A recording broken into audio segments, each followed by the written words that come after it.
What's your emergency? He's killing my friend. He's killing her. Get here. Get here now. He ripped her face off. Oh, God. He ripped her face off. Hurry. Oh, please, God, help us. Stay on the line. Help is coming. Imagine for a moment that feeling, that unshakable certainty that you are safe, that the ones you love are protected, that the world, for all its dangers, holds no true monsters within your home. We build lives around this assumption, these small pockets of security. But what if, in an instant, that illusion shatters? What if the creature you nurtured, the being you loved and trusted, more than anything turns on you? Not a stranger, not an intruder, but a part of your own family. Anna. Because sometimes the greatest threats don't come from the shadows outside. They come from within the very walls we feel most secure in. They come in forms we never expected, wrapped in fur with familiar eyes, yet capable of an unimaginable primal fury. This is a story about that shattering, about a bond twisted into terror, and about the horrifying, life-altering consequences when the wild is brought into the home and the lines between love and instinct fatally blur. This is the story of Charlotte Ashe and the beautiful, brutal beast that changed everything. To understand the horror of that day, we must first understand the world Travis the chimpanzee inhabited and the woman who created it. Sandra Herold, a woman defined by loss, found an unusual solace.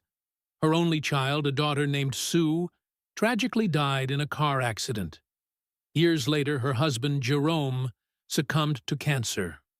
The world had dealt Sandra Herold a cruel hand, leaving a gaping void in her life, a void she yearned to fill. And then there was Travis, born in October 1995. A mere 3 days old, he was taken from his mother, a tiny, helpless bundle purchased for a staggering $50,000 from a so-called sanctuary in Missouri, to Sandra and Jerome Herold. Travis wasn't just a pet. He was a surrogate son, a replacement for the child they had lost a living, breathing connection to a love that had been ripped away. He didn't live in an enclosure or a cage. Travis lived inside their Stamford, Connecticut home, a fully integrated, if unconventional, member of the family. He slept in their bed, a soft, warm presence. He ate at the kitchen table, often sharing meals, even drinking from a stem glass, like any human diner. He was astonishingly potty-trained. He learned to open doors with keys, his nimble fingers manipulating the metal. He dressed himself, a bizarre, almost comical sight for anyone unfamiliar with the Herold's world. He would water plants, a domestic chore performed with startling proficiency, and even use a computer, tapping away at keys, mimicking the human behavior he observed daily. To the residents of Stamford, Travis was a local celebrity, a quirky, beloved fixture. He'd accompanied Sandra to work at their towing company, perched in the passenger seat, his intelligent eyes observing the world with an almost human curiosity. Shopping trips were a regular occurrence. Travis, strolling beside Sandra, often drawing smiles and waves from passers-by. He even graced the small screen, appearing in commercials for major brands like Pepsi and Old Navy. His expressive face and natural for the camera, he was pampered, adored, and in Sandra's eyes, utterly loved. After Jerome's death, that bond intensified, becoming something almost symbiotic. Sandra reportedly treated Travis as if he were her last remaining family, blurring every conceivable line between human and animal, between pet and child. But beneath the charming facade, behind the human-like behaviors and the celebrity appearances, Travis was something far more primal, far more dangerous. He was a chimpanzee, a wild animal genetically programmed with instincts that no amount of human nurturing could ever truly erase. Imagine the strength. A fully grown chimpanzee like Travis possesses 5 to 7 times the brute force of a human, of the same size. At 14 years old, Travis was a formidable creature weighing in at a robust 200 dolby of pure muscle, all packed into a compact, incredibly agile frame. His species, Pantroglodytes, originates from the dense forests and savas of equatorial Africa. In their natural habitat, they are powerful, territorial, and capable of astonishing acts of aggression when provoked or threatened. Their teeth are not designed for gentle chewing.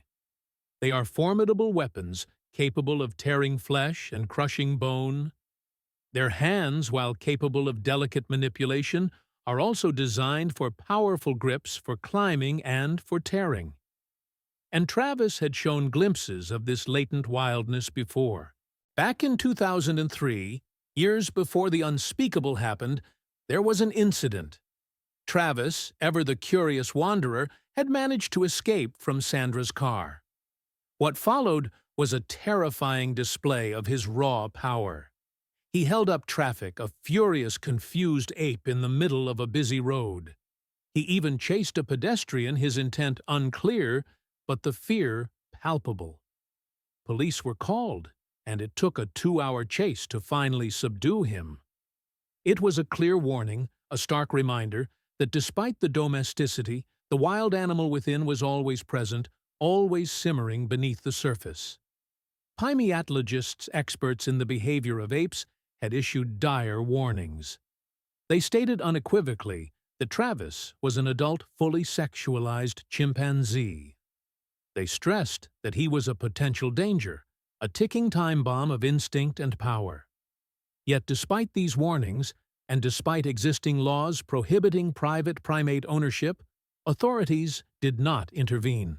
The Herolds had owned Travis for so long, he was ingrained in the fabric of their lives, and the system, for whatever reason, failed to enforce the very regulations designed to prevent such tragedies.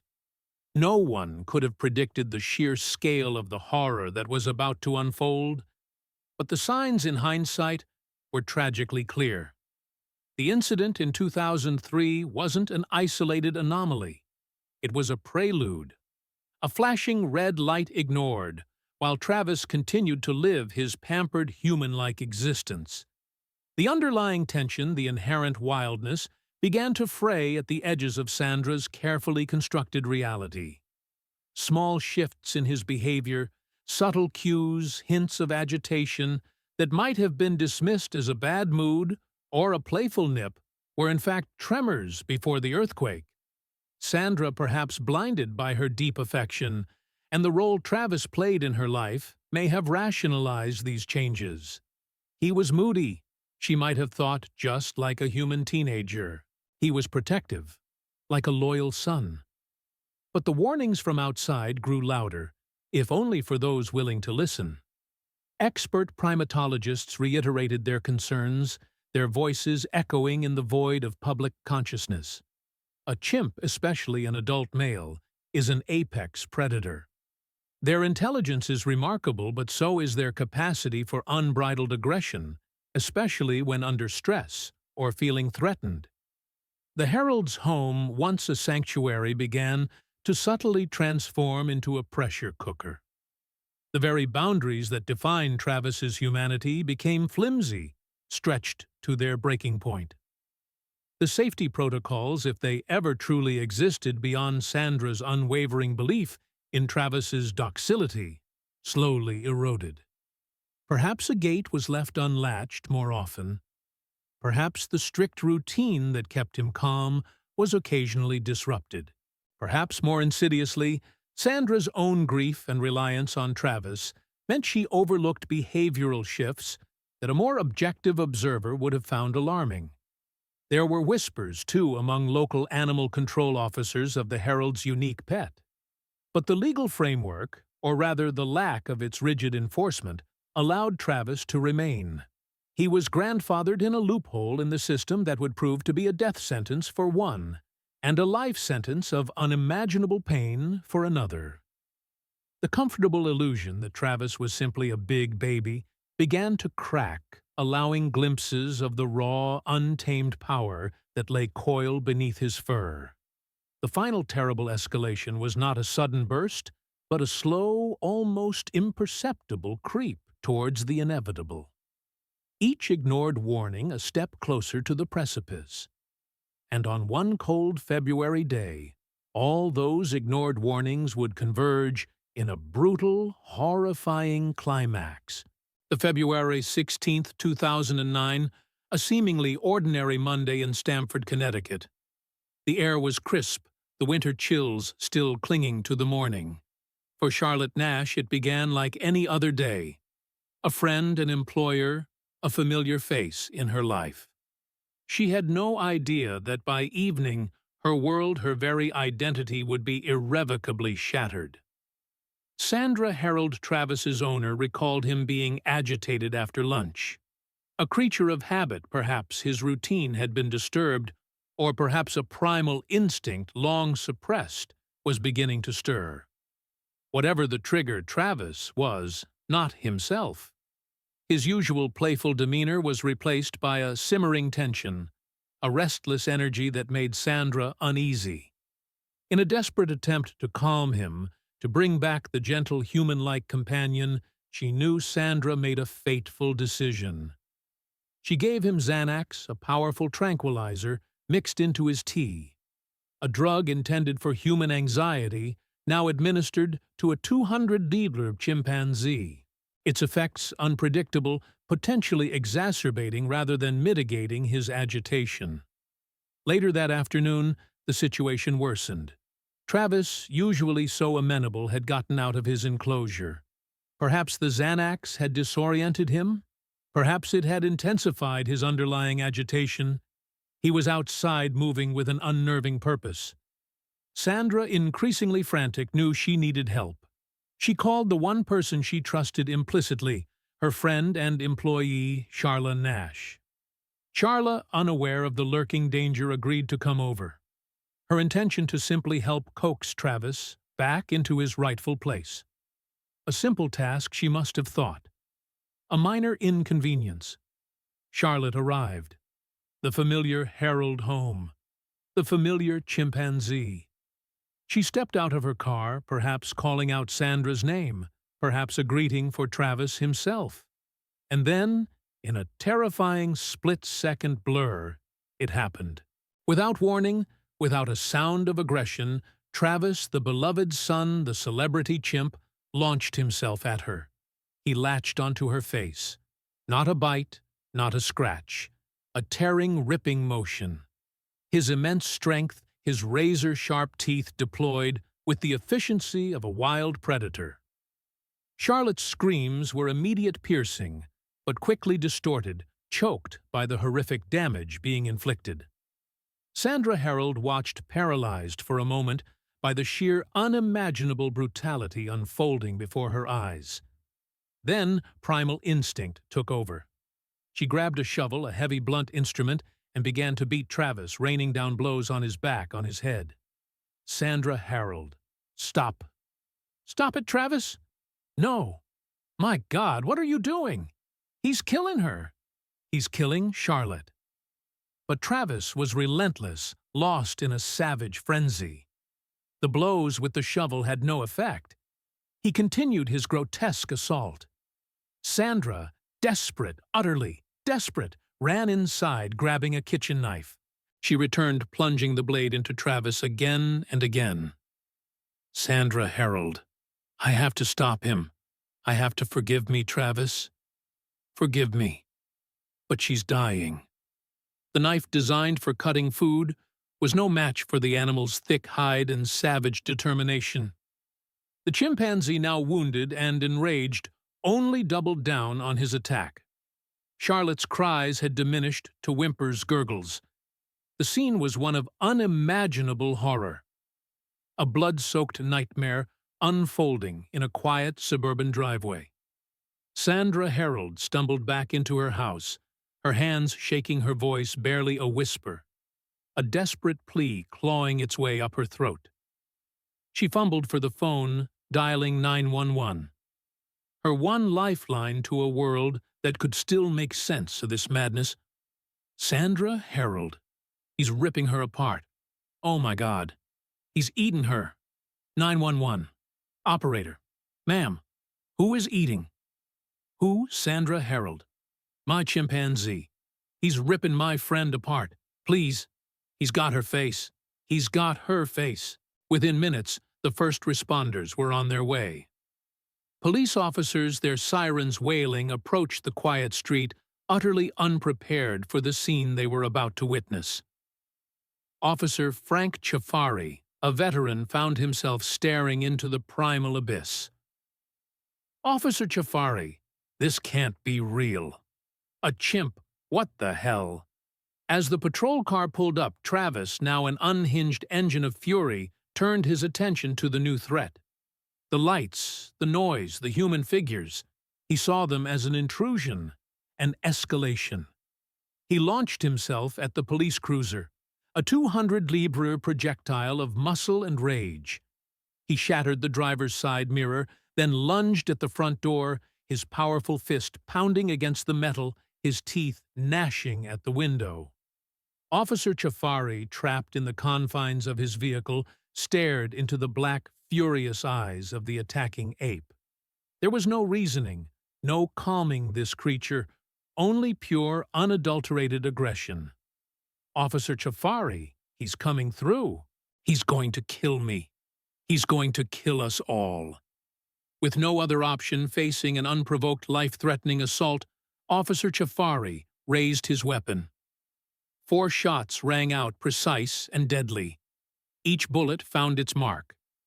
Travis, stunned, stumbled back from the patrol car, a high-pitched shriek of pain escaping his throat. He staggered back into the house, the familiar sanctuary, the place he had called home. He collapsed in his bed, the very spot where he had slept beside Sandra for years.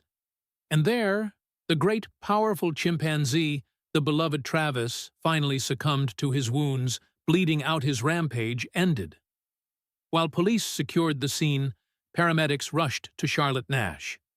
What they found was, beyond description, a living nightmare.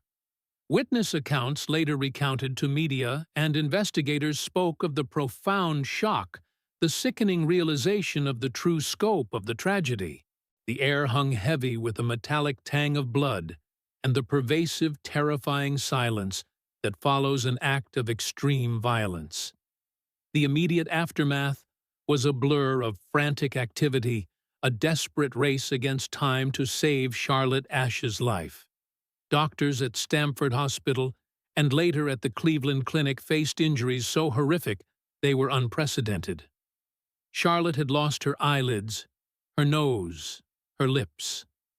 The delicate, intricate bone structure of her midface had been utterly destroyed, torn away.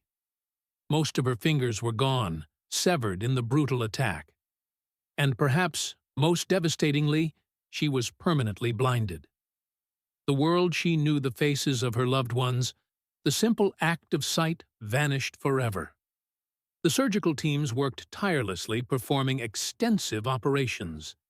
They painstakingly reattached her jaw, a painstaking effort to restore some semblance of structure.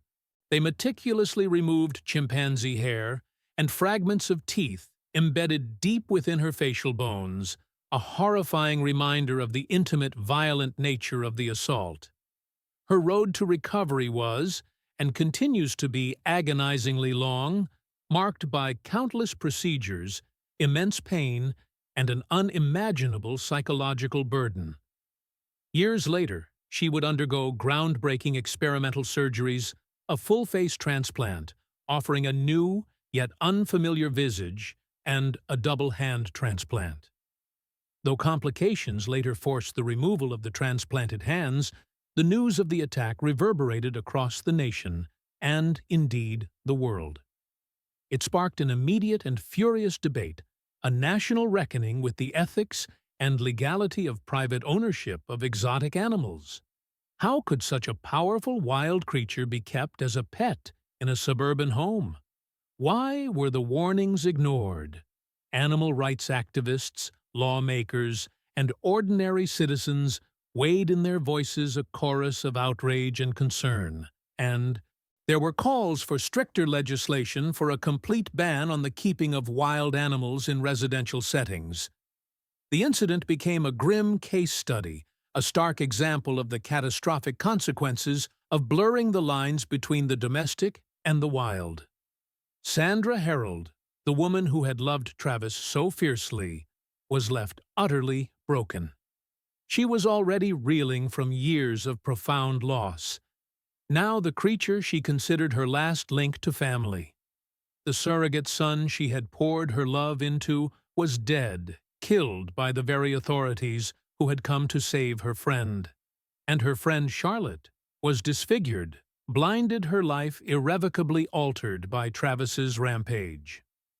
A little over a year later, in May 2010, Sandra Herold herself passed away from a ruptured aortic aneurysm. Her attorney stated publicly that she had suffered a series of heartbreaking losses, the final brutal death of Travis being the unbearable culmination. The attack had not only destroyed Charlotte Nash's face, it had destroyed Sandra Herold's will to live. Charla, against all odds, survived. She became a powerful, albeit reluctant advocate. Her disfigured face, her sightless eyes, became a poignant symbol of the dangers of exotic pet ownership. She spoke out, urging for stronger laws for public awareness. Her life, forever marked by that terrifying day, became a testament to both human resilience and the profound, irreversible consequences of humanity's sometimes misguided attempts to tame the untamable. The attack was not just a tragic, isolated incident. It was a profound lesson written in blood and tears about the true nature of the wild and our place within it. The story of Charlotte Ashe and Travis the chimpanzee is a chilling fable for the modern age. It's a stark reminder that love, no matter how profound, cannot erase instinct. Affection, no matter how deep, cannot dismantle the fundamental architecture of a wild animal. We often seek to control, to domesticate, to bring the wonders of the natural world into our meticulously ordered lives. But some lines are meant to remain uncrossed, some boundaries unreached. Because behind those intelligent eyes, behind the seemingly human gestures, lies an untamed power. A raw, unpredictable force that can, in a terrifying flash, reclaim its true nature. And when it does, the consequences are not just tragic, they are horrific. And they are forever. Charlotte Ashe lives on a living testament to that truth, a truth that whispers cold and clear from the depths of her unimaginable pain. The wild cannot truly be owned. It can only for a time be held at bay. And sometimes it breaks free.